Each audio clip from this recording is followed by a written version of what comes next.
Happy New Year! Happy New Year. Wait, it's October. Do you mean fiscal New Year? That's right. Ah, Fiscal year 21. fiscal year 21. Woo! Yes.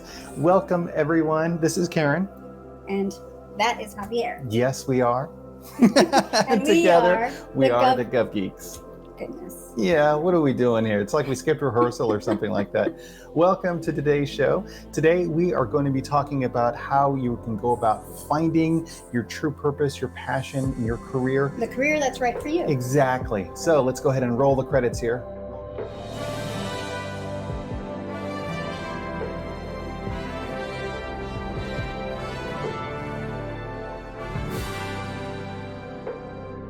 Okay, so here we are again. Thank you so much for joining us.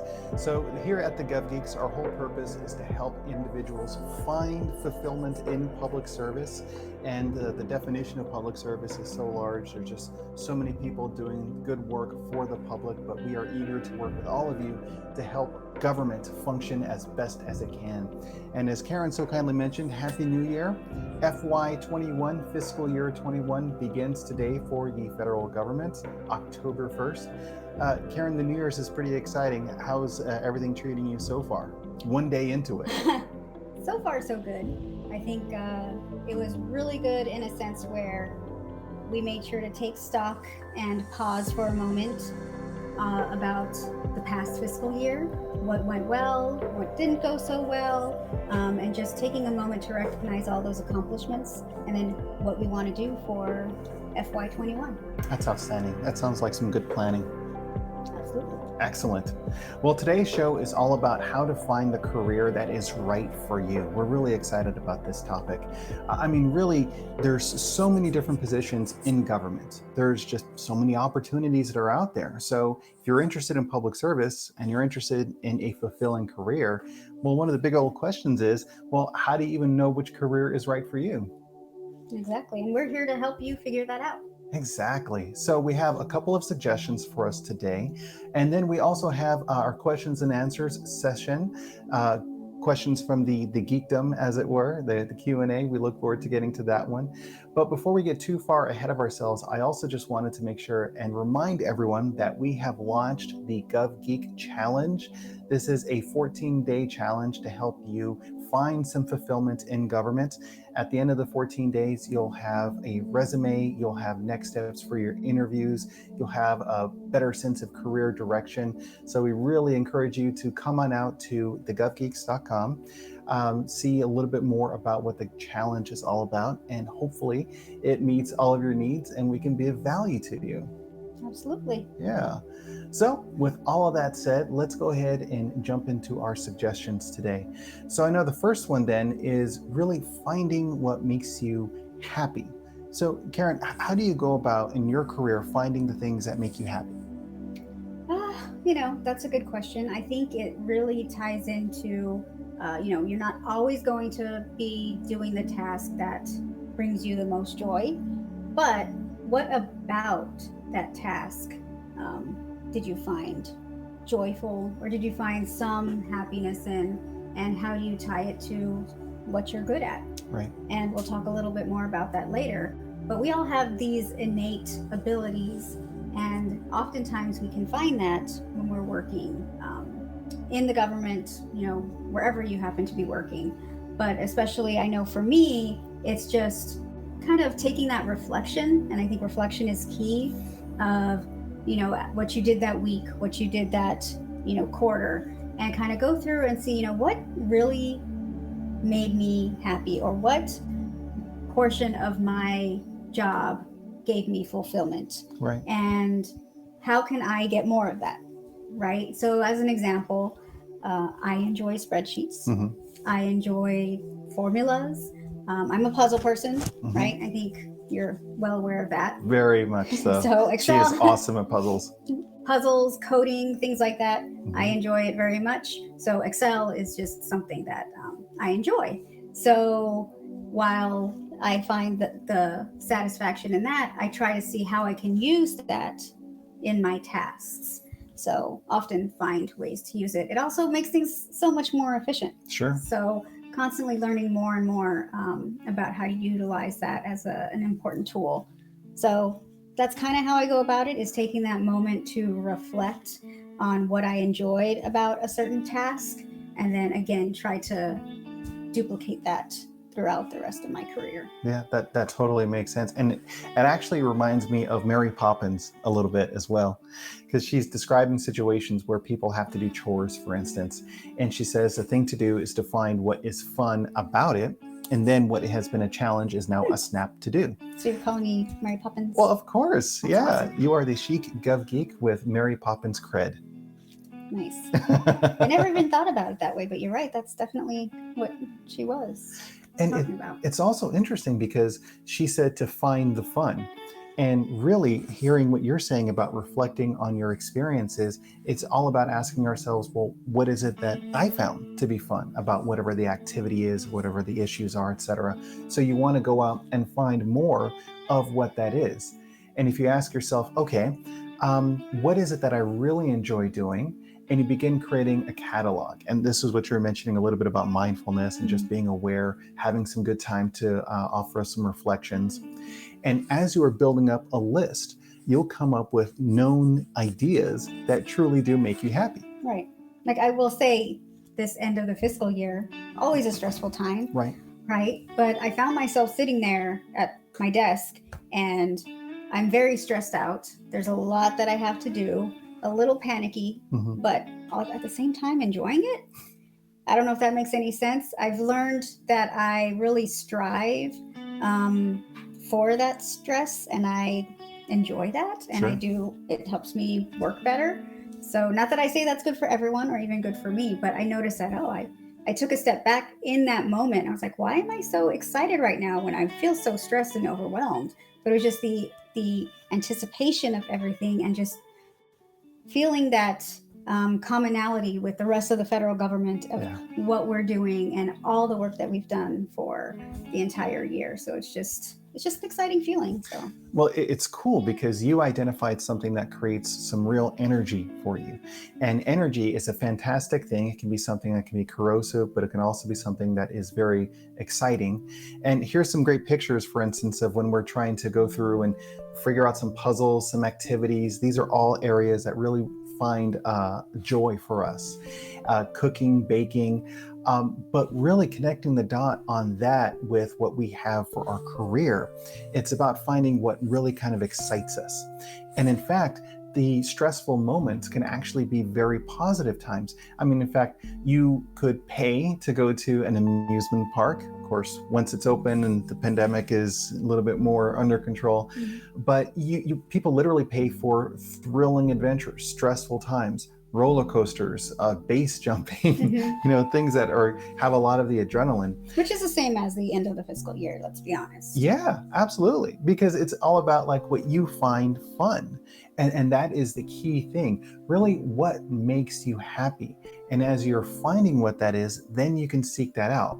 Because more often than not, you find what it is that you're looking for if you're looking for it. So some people sometimes want to point out all of the bad things that are happening. Well, if you continue to look for bad things or issues or problems, you're going to find them. Yeah. But also, if you look for things make that other people miserable too. Exactly. Yeah. And it's all just our choice to say, okay, am I going to find something in this situation to complain about?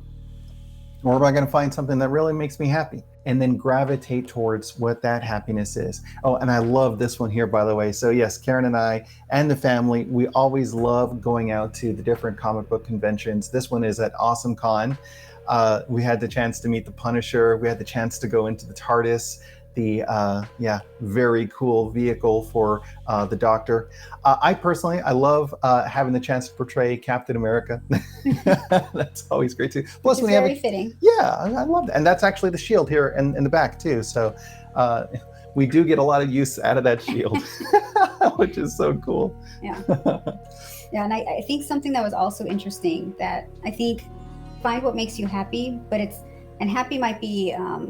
I don't know, the term I would use is invigorated. Oh, invigorated. Wow, what a great word. Right, because I think just like yesterday, it was a long day, worked pretty late, but I got home and I was still just like wired and still had a lot of energy. And trying again, as I was trying to fall asleep last night, reflecting on, I didn't have any coffee. I got up at 4:30. It's, how am I still so energized? Right. Yeah. You came home really happy. Yeah. That Yeah. was So interesting. I even had to ask you, did you have any extra caffeine today? right. But I reflected because since it was the end of the fiscal year, there were more people in the office. Mm-hmm. And I got to see face to face with a face covering my team, some of my team. Right. And I had been there, every day and saw all of my different members of my team. And that made a huge difference, is having that human interaction. And I am an introvert. I think I've mentioned that multiple times, but that doesn't mean that I don't like people, right? That just means that's, not where I get my energy from. But I was like, but yesterday I was so energized. So what is the difference? But I think that's also where you, again, reflect. You take a step back and think through and analyze, right? Which we love analyzing things. Of course. Yeah, absolutely. And especially if it's something where we're reflecting on our own ideas, if we're analyzing our own experiences that we're having. And that, I think, is one of the bigger things, because it is really our reaction. That's what we have control over. We don't necessarily have control of our environment or what is happening to us, but we can choose how to react to what we are receiving. Right. Yeah. So, these are definite things. And when you're thinking about like your career, what is it that a career can offer where all of these areas are present? So you mentioned you love spreadsheets. You enjoy working with your team. Puzzles, figuring things out. These are bigger themes and concepts that you can play with. So when you're determining what is a good career for you to choose, well, those are some of the key factors to be included. And if honestly, the things that you really enjoy aren't in the career that you're in or something that you are pursuing, then maybe that's something to kind of take a step back from and think, well, is this the right area? Mm-hmm. Last week, we talked a little bit about how potentially, the engineering career path could have been for you. I mean, a lot of well-meaning people had tried to help you along that path as well. Right. But that wasn't necessarily what was the best fit for you, what you enjoyed the most. Right. Yeah. Even though I enjoyed, computer science, it just was not a good fit. Right. And there's nothing wrong with that, because we want to make sure that we find positions in government that allow us to have that degree of fulfillment. And the federal government, for instance, is the largest employer and the largest purchaser of goods and services in the world. I mean, it's just amazing. And then you add in additional public service positions, federal, state, local, universities. I mean, there's just an amazing amount of real solid professionals who are working in government. And so there's just plenty of opportunities to find truly what it is that you're job for looking you for. Where you can, to segue into our next topic, utilize your strengths. Right. Yeah. So that's the other thing, is find a vocation that utilizes those strengths. Mm-hmm. So if I have, I enjoy doing puzzles and I'm good at them, then I should try to find a job that helps me use that. I mean, the government has so many types of positions that you wouldn't believe. I think recently I heard of bureaucracy hacker, which, I mean, how cool is that? That's just awesome, right? So there's so many types of positions that you could be utilizing. Even hacker in general, right? Mm-hmm. I mean, if you're a hacker, you could, get a position in the federal government too. Crypto analyst. Yeah, it's just, there's so many options out there. So about utilizing your strengths, what have you learned in your current position? Well, for me, it's all about finding out really what it just clicks. Like, what is a strength for me? And I know a lot of times we try to think, okay, well, what is it that other people are doing? And how is it that I emulate some of those strengths? But really, again, that reflection, looking back on ourselves and thinking, well, what is it that I do naturally so well? Something that for me is just so easy. And in those eases, we find areas that are more comforting. So this is funny. Here I am on graduation day when I got my graduate degree from Trinity Washington University. Karen's, Trinity. Yes, exactly. Karen's alma mater as well. And there she is for her graduation. And also, I've been, for just going on 14 years now, an adjunct professor at Trinity as well. And for me, what I always enjoyed so much and what I found to be a strength was just this connection, trying to establish rapport with people and trying to help identify ways that we can move forward in our careers and our professions and all of that. So one of the courses that I've been teaching for a number of years is actually leadership theory and design. And it's been one of the areas that I've just so loved. and I, and you're good at it, right? It's a skill that you have, just like with coaching. Right. That's something that you just have that innate ability, and you can tell how much you enjoy it because you're working so late, even after your 9 to 5. Right. Yeah, because I'm just so excited and so happy to do it. And it's one of the areas that really kind of fuels what I'm interested in and what I'm excited about. Just like how you find joy in spreadsheets and numbers and puzzles and figuring things out, that gives you the energy. These other areas give me energy here as well. Really, if you were to ask yourself, what are the things that I am good at? And then think to yourself, well, what is something that another person that I know and trust would say that I'm good at as well?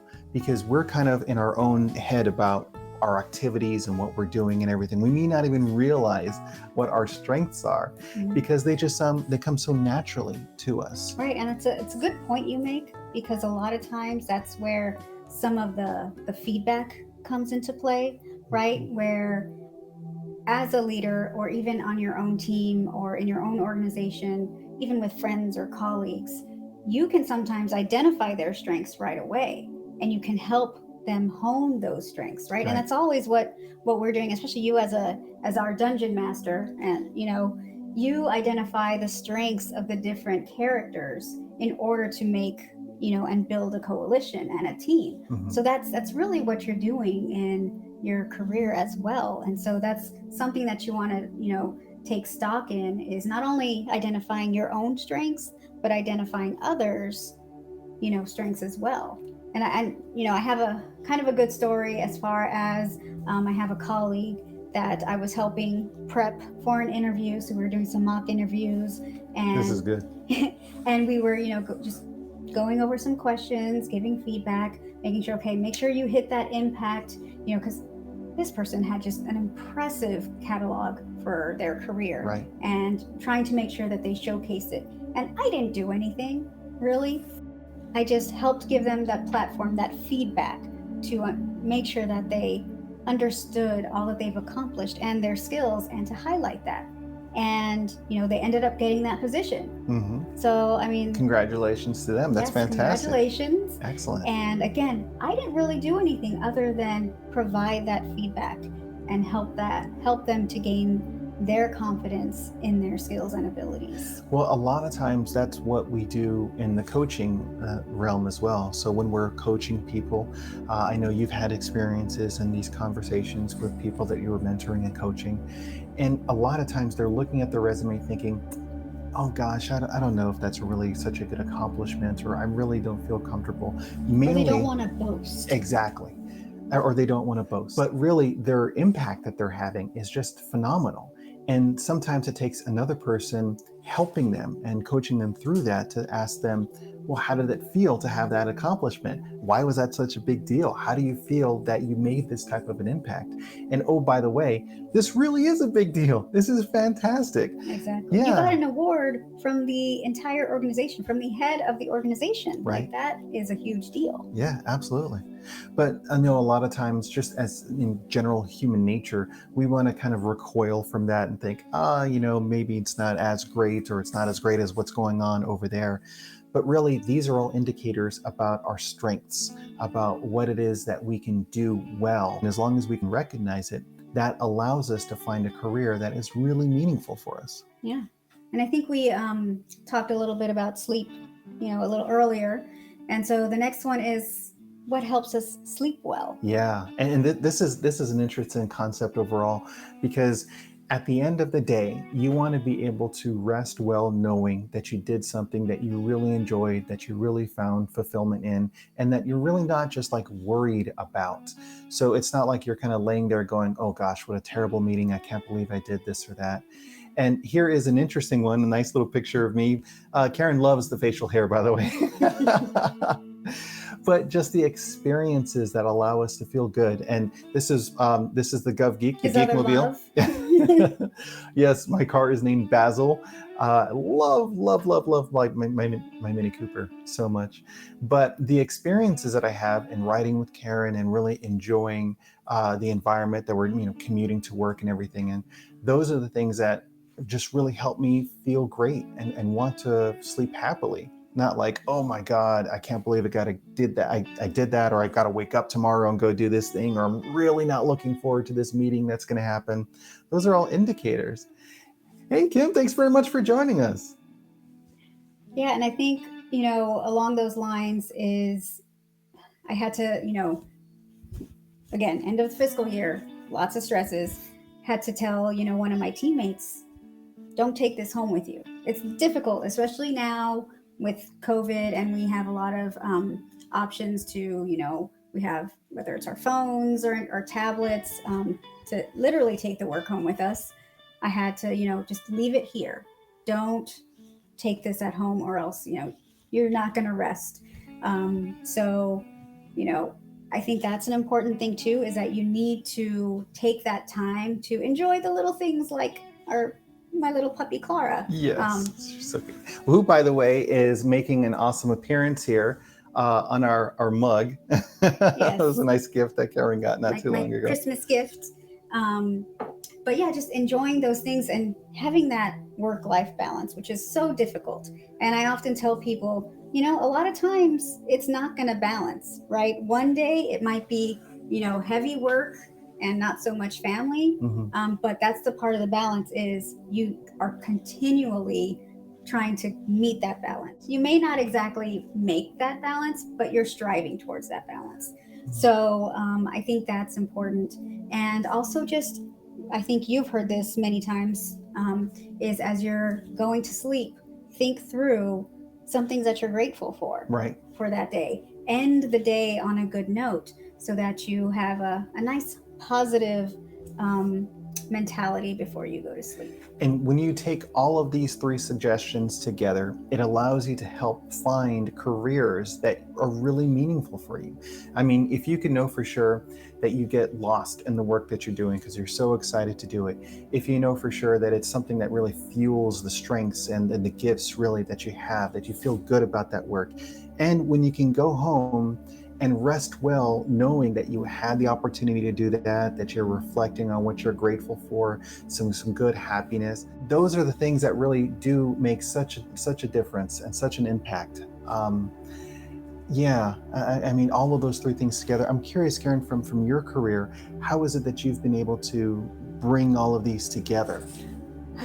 Well, I think you pretty much know that it has been a journey. Mm-hmm. I tend to overwork sometimes, or overthink, or, stress myself out, and was taking it home with me.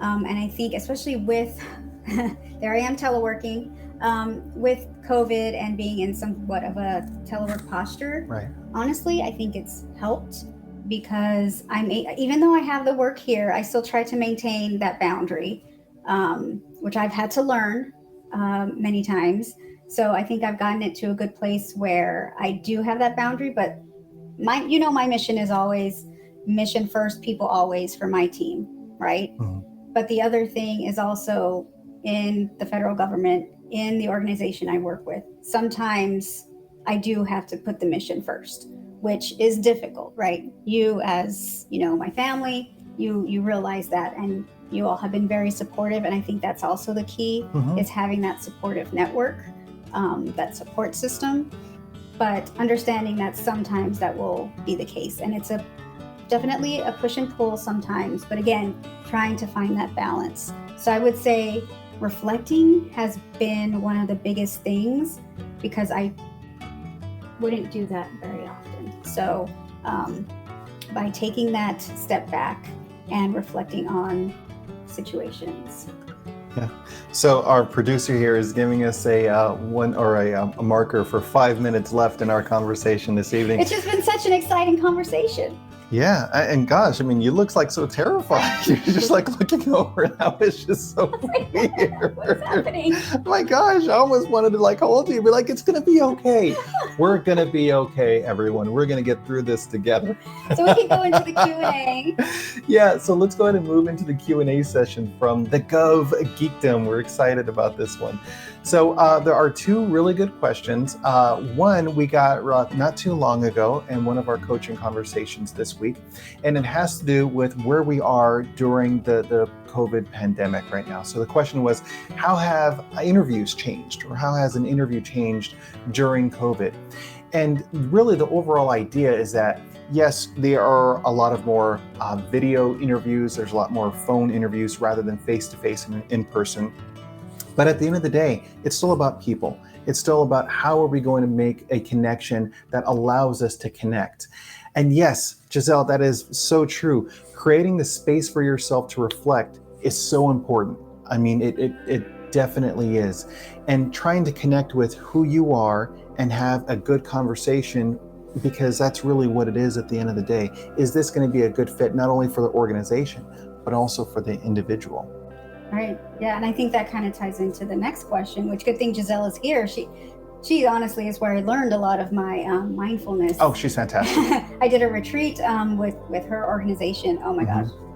Got disconnected in the mountains doing yoga. I mean, it was fantastic. Yeah, please feel free to look at our Instagram page. There's tons of pictures of when she went out for that. Absolutely. But finding mindfulness is just a way that we can kind of help reflect and connect with what it is that's important to us. And I think that's an overall theme that we're seeing in each of our examples today. It's really what is meaningful and impactful for us. Who are you in this moment? How are you reacting to something? There are some good indicators that allow us to understand whether or not something is kind of triggering us or having something that's a little bit more insightful. One of the things that I always remember from Giselle, she had this great suggestion that I want to share with you guys, is noticing whether or not you have your tongue at the roof of your mouth. If you feel like this general tension, if you feel your tongue pressing against the roof, that is your muscle is getting a little tense. And you can ask yourself the question, well, why is it happening right now? Why is this being triggered in me? What about this situation? And that allows you to be mindful of what you are projecting outwards as well. Right. God, I love that one. Yeah, exactly. And it's being present, right? Being present to notice that your body is having these changes. And I think I heard in a news story the other day about how there's an increase in dental visits because of all of the grinding teeth due to stressors with COVID and with the pandemic going on. So mindfulness now is just more important than ever. So it's just making sure that you are being present, just like we went to the fall harvest, did a hayride in our own vehicle here in Virginia, and it was nice. We're still eating the popcorn. We got a big old bag. We'll have that for a while. So we only have a couple of minutes left here, but if you have questions for us to answer as well, questions from the Gov Geekdom, please send them to us. Post them on Facebook, Instagram, Twitter, LinkedIn, all those areas as well. We're so thankful and happy that you were able to join us. So we do a live show every Thursday at 6 o'clock Eastern. And then we post this on our podcast, Gov Geeks Assemble, Level Up Your 9 to 5 on 95, as well as on our YouTube channel every Monday as well. So there's plenty of information that you can get connected to. Also want to tie it back to our 14-day Gov Geek Challenge. This is a fantastic opportunity where you get one-on-one interaction with us to help you with all of your career developmental goals and needs. We're really excited to share that with you guys. Karen, do you have any closing thoughts on just really finding the career that's right for you? Be patient, and just be true to yourself, and give yourself a break sometimes. You'll get there. And I think as long as you take that moment to pause, reflect, and be present, it will be evident to you if you're on the right track. Absolutely. Yeah, really be aware. I think that's so good. Yeah, be patient with yourself. Because one of the posts I did a while ago, I mean, if you're doing the best that you can, if you're working as hard as you can, why also be hard on yourself on top of all of that? That could just be detrimental. Yeah. So happy new fiscal year. Happy FY21. Thank you so much for joining us today. I know we're kind of like swaying back and forth so you can see the balloons in the background. Yes, we look forward to seeing you next Thursday at 6 p.m. for another episode of our Gov Geeks podcast. Gov Geeks assemble, level up your 9 to 5 on 95. Be safe.